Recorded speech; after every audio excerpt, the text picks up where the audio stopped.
Like many of you, I follow a number of bloggers on Facebook, uh, folk who are experiencing life in similar ways to me, and folk who have different experiences and different perspectives. Not everything they say necessarily, fits my perspective.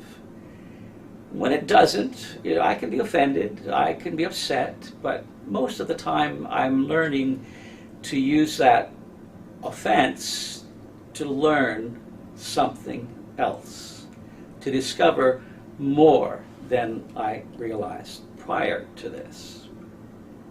Well, back in January, on the 16th, one of those individuals, the name, and I apologize to John if I don't say it right, John Pavlovitz, is a regular blogger. And this is what he posted on Facebook, however, on that day. I'm going to read it. It's not mine, but much of it is mine. Some of it may not be mine. And you decide what you want to take from this. But let the Spirit of God help with that decision. Yesterday, while picking up lunch, I ran into a friend I hadn't seen in a few months. After exchanging surprised greetings and a fierce hug, she stopped abruptly, looked genuinely concerned, and said, "Are you okay?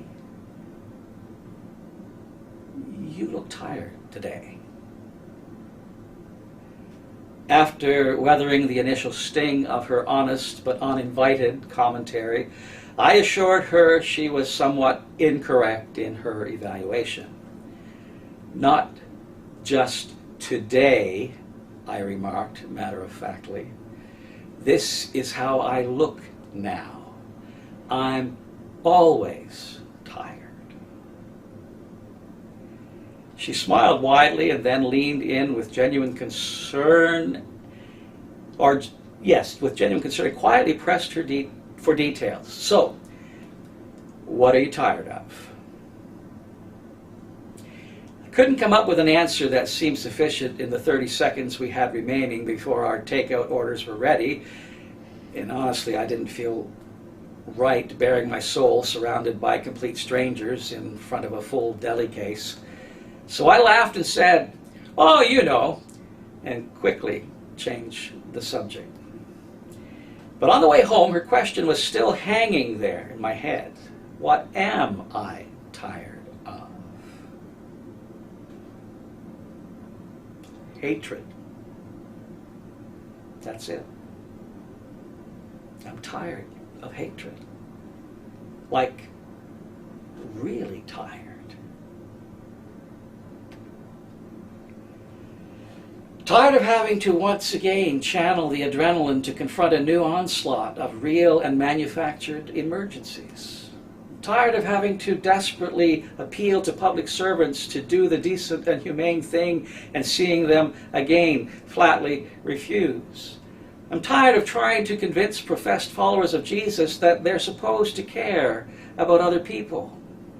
I'm tired of dancing through minefields at family gatherings, doing verbal gymnastics to sidestep relational explosions and to keep loving people I've recently learned unsettling things about. Tired of scrolling through racist, anti-LGBTQ, anti-immigrant, anti-Semitic hate speech filling my social media mentions. Tired of being reminded daily of the white supremacy that my former church friends are so terribly afflicted with. If you haven't guessed by now, John is an American.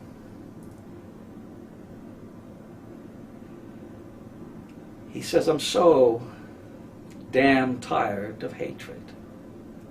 And yes, I'm tired of hating it, too.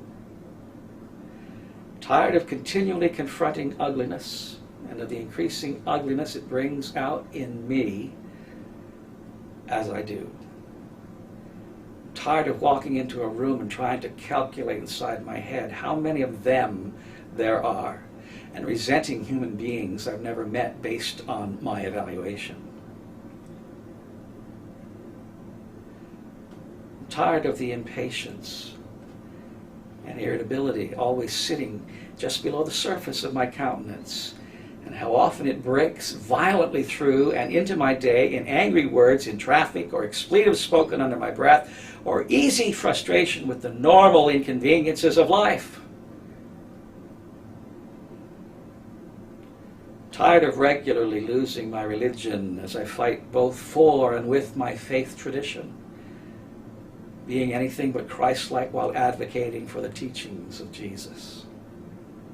Tired of feeling a growing hopelessness when I see the people we're becoming. I know this fight is emotionally and physically exhausting, that there is a profound personal cost for hating things, even things that merit hatred. I know that it makes my heart less buoyant and far more susceptible to sinking into despair. I'm trying to make sure I stay a loving person, opposing things that make me angry, and not a perpetually angry person, but it's difficult to tell when you're swimming in so much enmity every day. I want to leave a legacy of kindness, a compassionate wake in the waters of this world, so that other people who are similarly fatigued by the hatred they encounter here find rest in me. Maybe that's all any of us can do. Perpetuate decency and goodness and generosity in the infinitesimal space of the next choice in front of us.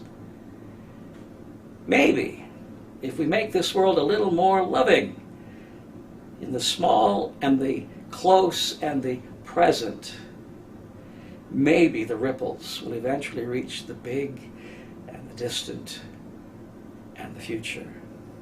Then, maybe everyone who's as fully tired of hatred as we are will finally get some rest.